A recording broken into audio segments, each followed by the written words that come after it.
Hi everybody and welcome back to my channel. It's Russell with Ink and Paper Blog. How are you doing today? I hope you are having a fantastic Wednesday, and I hope that you have an amazing 2 days before your weekend and that your weekend is full of reading and relaxation. I am ready for the weekend. I bet you guys are too. But I'm coming to you with a pretty fun video, so I'm pretty excited about this, and this is at the request of my friend Mamey. Now, Mamey is one of the many amazing people that I have met here on BookTube, and she is sweet as pie, and she lives, I think, in upstate New York, in the country of New York, and she has been nothing but a doll. So she asked me if I could do a video where I talked about books. And I said, of course I can, because I love books about books. Now, I could have gone many different ways. I could have talked about a bunch of books that are very popular, but I'm trying to talk about a bunch of different things so that you guys can maybe get some different things on your radar. There are a couple on here that you're going to be like, of course they're on here. But just in case you haven't read them, I want to make sure you do. And I do have 3 nonfiction at the end. So let's get started because it's a big pile, because you know I can talk about books all day long.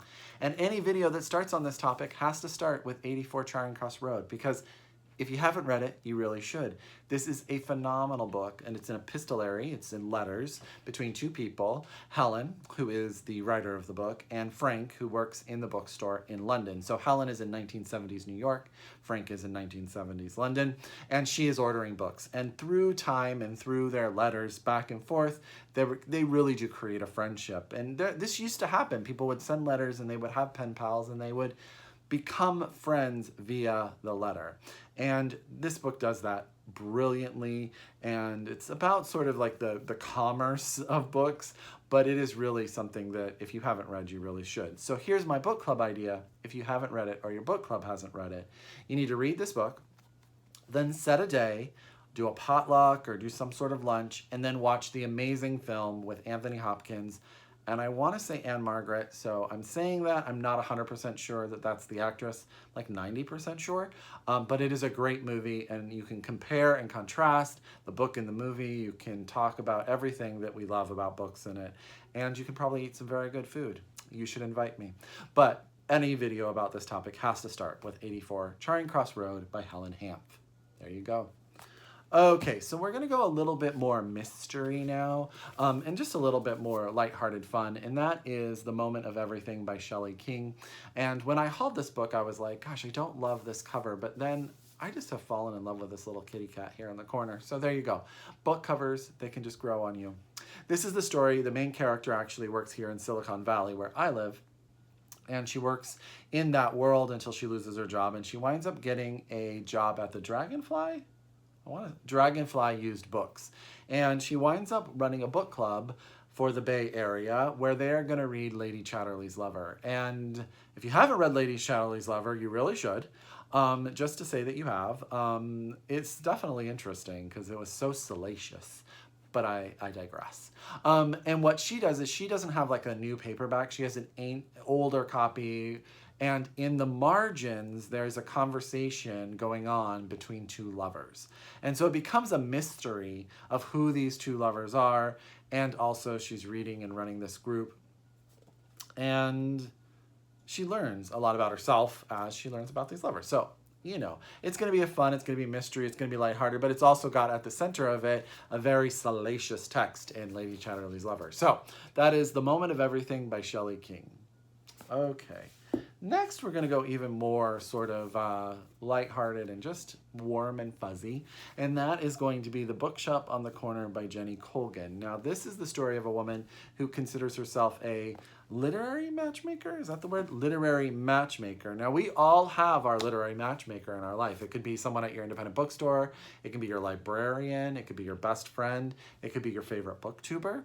Someone who just knows how to recommend just the right book for you. And our main character is that person until she unfortunately loses her job. So she decides to move to a small town and start a mobile library. As you can imagine, then this becomes the story of the people she meets in her mobile library, the books she introduces them to, so on and so forth. It's about the power of books bringing people together. And it's charming. And that is The Bookshop on the Corner by Jenny Colgan. So there you go. Okay, and now we're going to go to pretty much my favorite type of literary book, a little bit. Well, I have so many. But it's when authors sort of take other authors, famous authors or characters, and intertwine them in their stories. I mean, Jasper Ford's Thursday Next novels are one of my favorites, where like Miss Havisham pops up as a detective.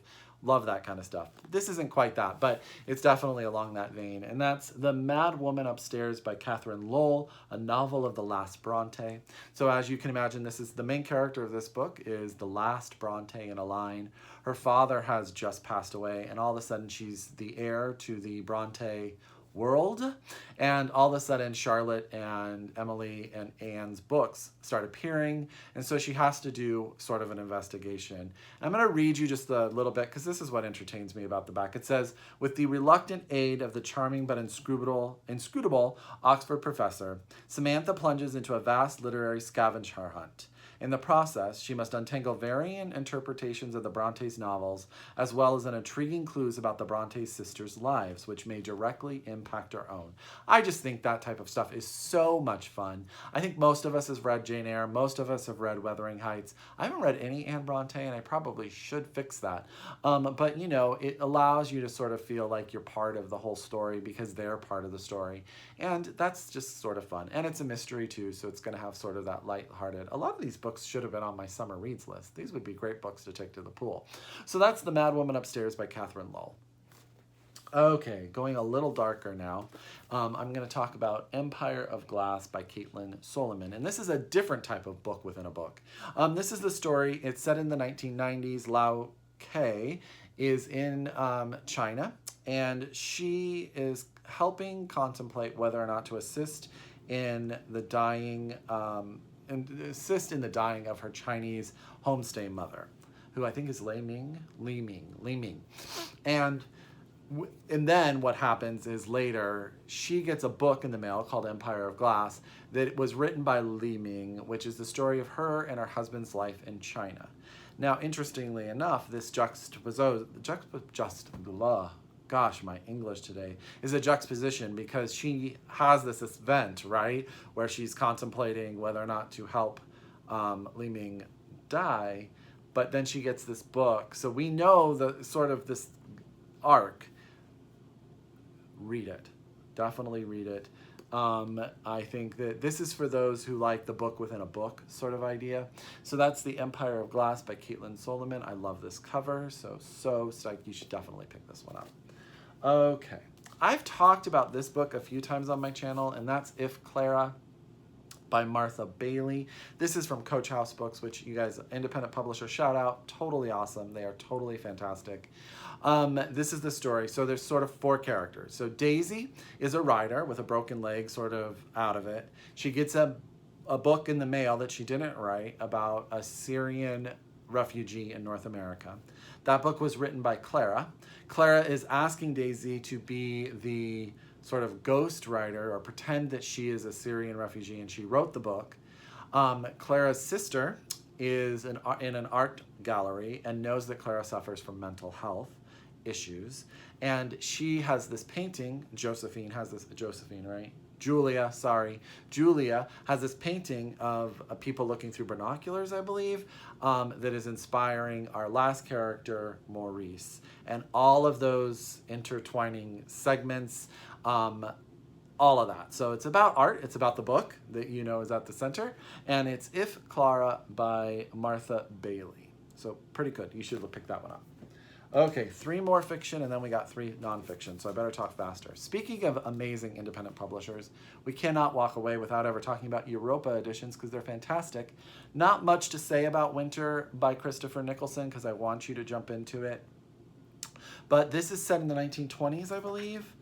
At the end of Thomas Hardy's life, Thomas Hardy meets a woman who is playing Tess in a stage version of Tess of the Dubervilles, and she becomes his newest muse. I think I'm going to leave it at that because I think that's enough. If you like books about authors, I could have done a whole video on that too. But this is definitely one of those sort of things where if you've read Thomas Hardy, great. If you haven't read Thomas Hardy, not important. But it's definitely about art and inspiration in the past. And I've never read a bad Europa edition of books. So this is Winter by Christopher Nicholson. Okay, 2 more. Another one that's a little more heavy. And that's And Sons by David Gilbert. Now, this is the story of, let me get his name right, A.N. Dyer. Now, A.N. Dyer, at the start of this novel, is at his friend's funeral. His friend has passed away. A.N. Dyer is a reclusive author who wrote a book called Ampersand. It's an American classic, but he's very sort of shut away from the world, sort of the, what's his name, who wrote Catcher in the Rye? You know who I'm talking about, J.D. Salinger.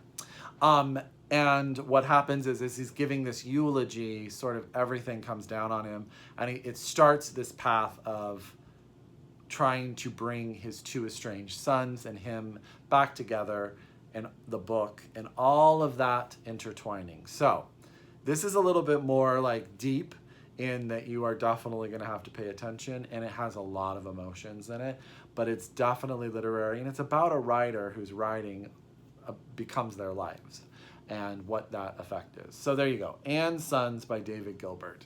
And that's a pretty cool cover too.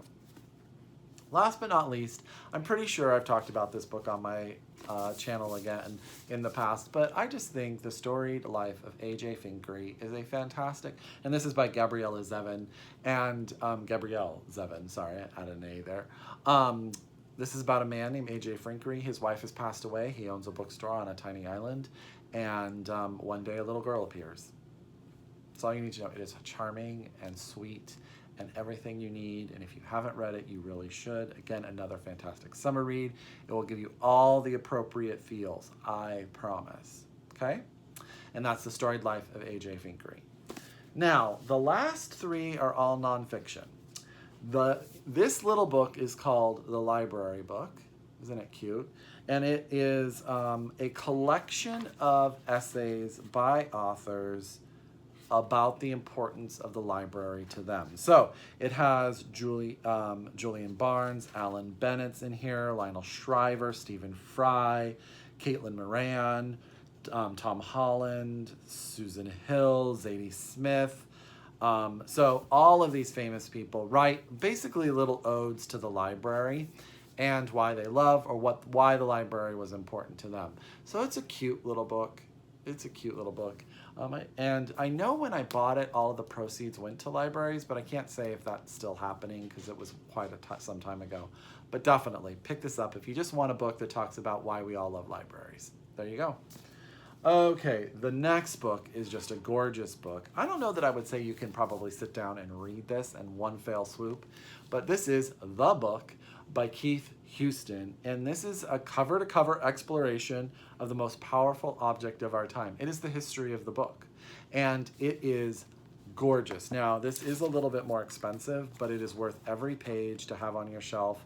It has different discussions. It has different pictures in it. It has the history, basically, of the chemistry of how books changed through time, and it's a clunker. I gotta say, it's a heavy book, but it's worth having on your shelf, and my receipt is sticking out at the bottom there. So that's The Book by Keith Houston. If you're looking for something just to sort of engross you in history of an object that we are clearly all obsessed with, this is a good book for you. So there you go, The Book.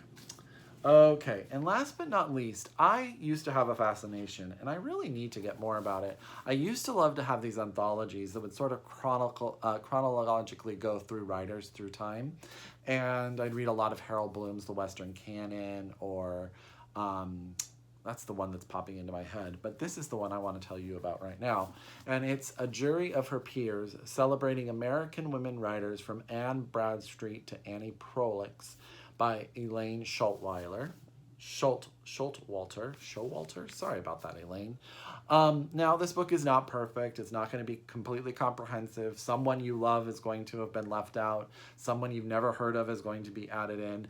But if you are looking for something to take you through time from Anne Bradstreet through the women who have written in the United States, this is pretty comprehensive, and it gives you a bunch of different stuff.